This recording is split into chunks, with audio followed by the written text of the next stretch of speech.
So, madali ang pagluluto ng kaldereta. So, ito, bumili ako nitong patatas. Ganyan ko lang siya. Ipa-fry ko siya. Ayan. Tapos ito, ipa-fry ko din. Tapos dalawang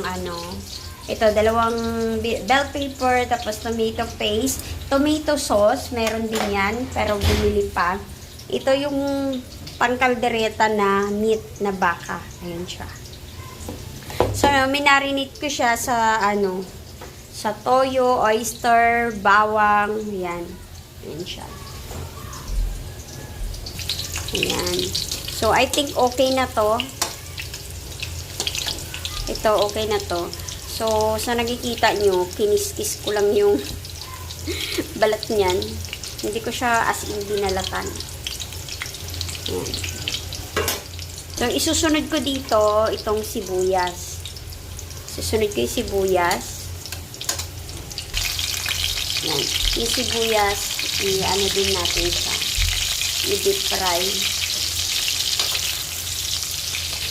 So, ito yung mga panghuli ka mamaya. So, sa ilang taon, ilang beses lang naman ako magluto ng kaldereta. Yan. So, ngayon, na-request to. Request ng asawa ko. Kaya, magluto tayo. Minsan lang naman to, ilang araw na kami nag-isda. So, madali lang lutuin yung kaldereta. Basta marami ka lang apoy kasi kailangan mo palambutin yung baka. And then, yung ingredients niya, yan, medyo may pamahalan. Yan lang siya. So, pag nag-brown na to, i-set aside ko na siya. I-set aside natin kapag nag-brown na siya. So, i-high fire ko na siya para hindi siya sobrang luto. High fire siya, tapos mag-brown na siya. Ayan.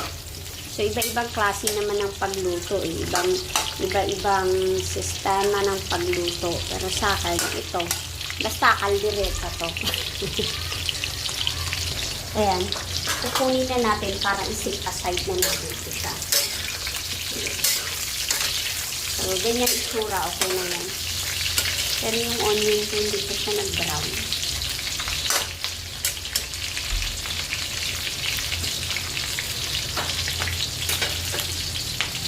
Kunin na natin ito. Yan. Yung onion ang gusto ko mag-brown.